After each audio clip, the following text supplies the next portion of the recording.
Bien, vamos a revisar también información que llega desde Cancillería. Aquí está un comunicado que dice: la Cancillería informa que el presidente de la República ha instruido la realización de un vuelo de carácter humanitario para trasladar a ciudadanos chilenos que permanecen en la zona de enfrentamientos en Israel y Palestina. Claro que sí. Ahí dice: el Ministerio de Relaciones Exteriores se está efectuando las coordinaciones necesarias con el Ministerio de Defensa y otras instituciones e informará los detalles del vuelo dentro de las próximas horas. Pero es precisamente lo que estaban esperando los chilenos que están allá por distintos motivos, ¿no? Exacto. Que Cancillería les diera directrices de cómo salir, porque es súper complejo en este minuto pensar la posibilidad de ir al aeropuerto, por ejemplo, que acaba de ser bombardeado. Claro, de hecho las imágenes que vemos ocurren en Tel Aviv.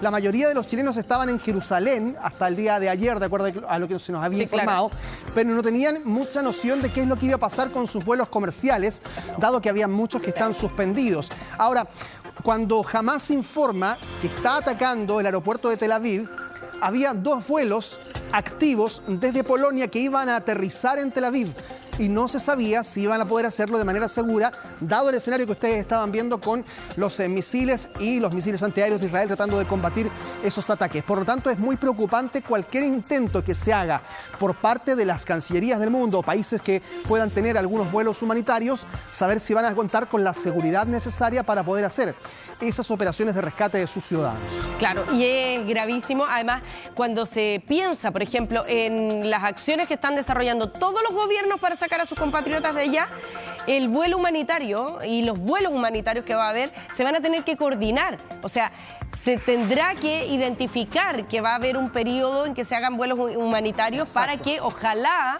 jamás pueda bajar la ofensiva en contra de esos lugares en particular. Sí.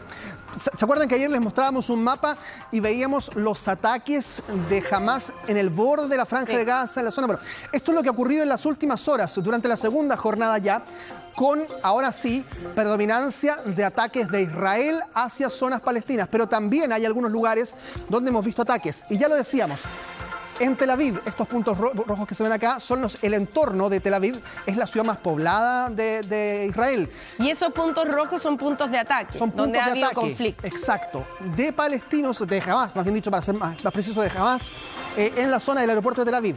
Acá está Jerusalén. Aquí están también las zonas que están colonizadas por algunos israelíes en territorio palestino reconocido. Bueno, también en Jerusalén ha habido ataques de Hamás. En este caso, lo que ya mencionábamos, esta zona al norte de Jerusalén, esta pequeña aldea donde ha habido algunas detenciones que veíamos recién en imágenes. Esas detenciones se están produciendo todavía hasta esta hora, muy de noche. Son cerca de 150, 200 integrantes de Hamás los que han sido detenidos por las fuerzas israelíes porque estaban combatiendo, incluso a nivel de piso, en distintos lugares en las calles de algunos villorrios al norte de Jerusalén. Es lo más preocupante porque ya excede por amplio margen esta pequeña franja de Gaza que no son más de 360 kilómetros cuadrados y donde se centró la mayor actividad durante el día de ayer. Para también hacer un alcance respecto de qué es lo que ocurre con la población palestina civil, cuánto han estado también atentos a lo que ocurre con ellos en las últimas horas, es que te invito a que revisemos las declaraciones de Jaime Bedrapo. Él es expresidente de la comunidad palestina en Chile y que menciona algo muy importante, y es que esto no es algo que haya ocurrido hoy día y que nos pueda sorprender tanto, sino que es un producto también de años de una historia muy tensa. Mira. Pero evidentemente esto ha sido un polvorín que se ha ido por décadas acumulando, con el principales damnificados precisamente los civiles, tanto en Israel como en la propia franja de Gaza probablemente serán los principales afectados, violando todas las normas de convivencia a nivel internacional, y siempre se ha postergado una solución a la situación de Palestina. Nunca es el momento de llegar a un acuerdo. Hemos visto en más de 7 décadas, de alguna manera, la expansión del Estado de Israel por sobre territorio palestino, tanto en Franja de Gaza como en Cisjordania. Por tanto, esta es una solución que debe convocar a los actores. No puede mantenerse, desde mi perspectiva, la lógica de negociación directa entre el ocupado y el ocupante.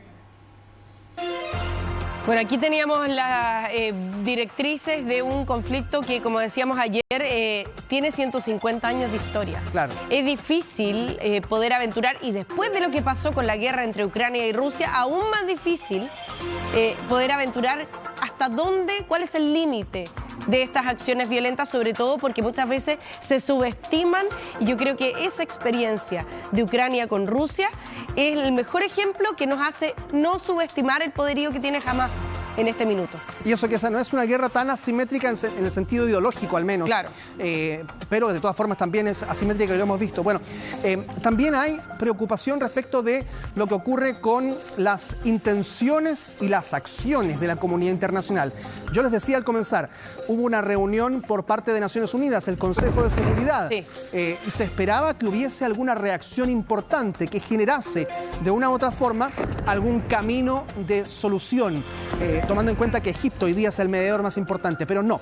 La verdad es que ya estamos viendo que hubo un comunicado nada más por parte del Consejo de Seguridad de Naciones Unidas que dijeron que condenaban enérgicamente a los islamistas palestinos, que el sábado lanzaron este ataque sorpresa, pero no hay ninguna declaración oficial ni nada vinculante, mucho menos, luego de esta reunión. Por lo tanto, la verdad es que la comunidad internacional, los líderes del mundo que hoy día dicen estar reunidos en torno a esto, nuevamente quedan al debe, claramente, sí, en medio de este conflicto. Eso mismo iba a recalcar, que habitualmente cuando se producen conflictos de este tipo se espera mucho más de Naciones Unidas y abundan los cuestionamientos respecto de las resoluciones que emanan de ese organismo, que muchas veces tiene este carácter como más bien simbólico y se queda corto en el momento de las resoluciones, además no es vinculante tampoco ninguna de las conclusiones que ellos saquen.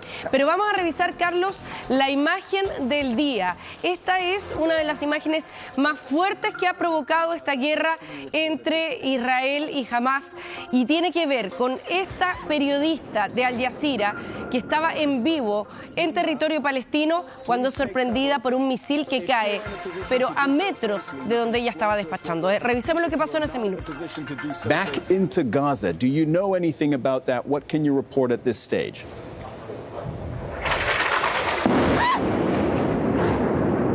All right. Yumna, please take cover. If you are in a position to do so safely, you can explain to us what we're happening. If you are not in a position to do so safely, Yes. then please get to safety. No, it's okay.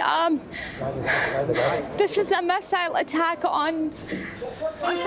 Ahí está la reacción de la periodista de Al Jazeera que decía: puedo seguir contándoles esto en medio de la impresión que le generó este bombardeo. En paralelo hay un periodista palestino que habría también muerto en medio de los bombardeos de Israel sobre la franja de Gaza, información que también están manejando algunos medios locales. Lo cierto es que ya la cifra de fallecidos habla de más de 700 en Israel, cerca de 300 en la franja de Gaza. Hay, lamentablemente, entre estos 1000 fallecidos, muchísimos civiles, tanto de palestinos como también desde el lado israelí.